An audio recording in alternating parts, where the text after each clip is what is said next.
আসসালামু আলাইকুম প্রিয় দর্শক, সামনেই ঈদুল আজহা।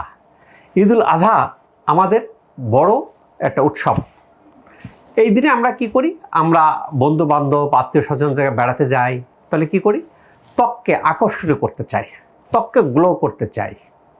সেই কারণে আমরা বিভিন্ন জায়গায় ছুটাছুটি করি। এখন কিন্তু সব লেজার সেন্টারে, সব অ্যাস্থেটিক সেন্টারে খুব প্রচুর ভিড় পড়ে থাকে। আমি যেখানে আছি সেখানে কিন্তু দেখেন যে সব লেজার, একটা রুমেই দুইটা লেজার, দুই ধরনের লেজার। লেজারের কোয়ালিটি দেখলেই বোঝা যায় যে এই লেজারটা যে কোন ধরনের laser, CO2 carbon dioxide medical grade fractional laser. এখন আমাদের ত্বকের পরিচর্যার জন্য খুব আধুনিক প্রযুক্তিতে ট্রিটমেন্ট নেওয়া উচিত। কেননা দেখা যায় কি যে আজকাল হাইড্রাফেশিয়াল, সেলুনের হাইড্রাফেশিয়াল হয়ে গেছে। তার নলেজ কতটুকু আছে, কি আছে সেই জানে, সে কোনটা দিতে যায়, কি করতেছে। আমরা যেটা বলি যে মুখের দাগ, হাইপার পিগমেন্টেশন, সানট্যান, সানবার্ন, অনেক ক্ষেত্রে আমরা কার্বন লেজার ইউজ করি। কার্বন লেজারের ইয়েটা কি? আমরা মুখে কার্বনের একটা প্রলেপ দিই, অর্থাৎ মুখে এরকম কার্বনের একটা প্রলেপ, কালো একটা প্রলেপ দেওয়া হয়। কালো প্রলেপ দেওয়ার কাজটা কি করে? কালো প্রলেপটা আমাদের ত্বকের যে ইম্পিউরিটিজ আছে, যে ডার্টি পদার্থ আছে, ডেড সেল আছে, তার সাথে সংযুক্ত হয়ে যাওয়ার পরে যখন লেজার দেওয়া হয়, লেজার দিলে কি হবে? লেজারে ওই যে ডার্টি পদার্থ ডেড সেল হয়েছে কার্বনের সাথে ইভাপোরেট হয়ে উড়ে যায়, ত্বককে গ্লো করে। এখন দেখা গেল কি যে আমার যিনি ট্রিটমেন্ট দিচ্ছেন তিনি মেডিকেল গ্রাজুয়েট, MBBS ডাক্তার, তারপরে অ্যাস্থেটিকের ট্রেনিং প্রাপ্ত। এখন যদি দেখা যায় কি যে উনি এক্সপার্ট না হয়, কি করবে?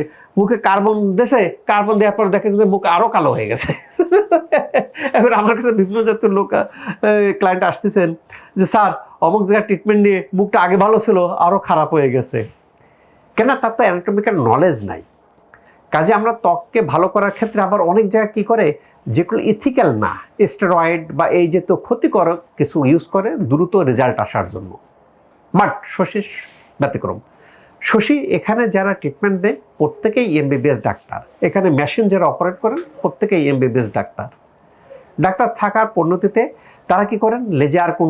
লেজার কোনটায় কি হবে সে সম্পর্কে জানেন, ট্রেনিং প্রাপ্ত। এখন সামনে ঈদে মুখকে আকর্ষণীয় করতে চাই, মুখকে গ্লো করতে চাই। গ্লো করার ক্ষেত্রে আমি যদি হাইড্রাফেশিয়াল নিতে চাই, আমি কি সেলুনে নেব না মেডিকেল যেখানে ডাক্তাররা দেয় সেখানে নেব? পার্থক্য অনেক।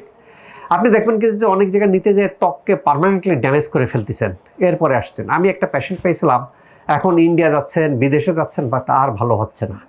স্যার আমি দ্রুত ভালো হওয়ার জন্য, উনি কি উদ্যোক্তা মানে কি কিছু উদ্ভাবন করে, কিছু তৈরি করে মার্কেটিং করে। কাজে ওনার চেহারার প্রতি খুব দুর্বলতা ছিল।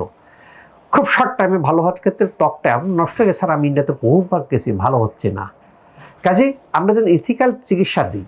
আমি ত্বককে গ্লো করতে যাই হুটহাট এমন কিছু ত্বককে না ইউজ করে যার এপিডার্মিসের কেরাটিনোসাইট সেল পার্মানেন্টলি ড্যামেজ হয়ে যায়। আমি হাইড্রাফেশিয়াল নেব, ভালো জায়গা থেকে নেব। আমি কার্বন লেজার নেব, ভালো জায়গা থেকে নেব।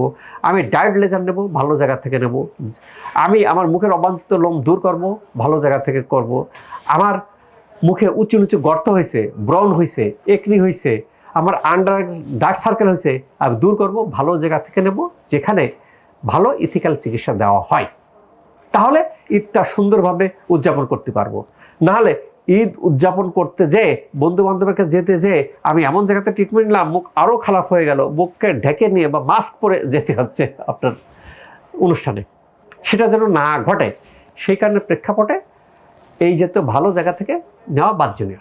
কাজে সামনে ঈদুল আজহার উপলক্ষে যারা ত্বককে গ্লো করতে চান, আকর্ষণীয় করতে চান, ফ্রেশ করতে চান, হেলদি করতে চান, welcome to Shashi skin care.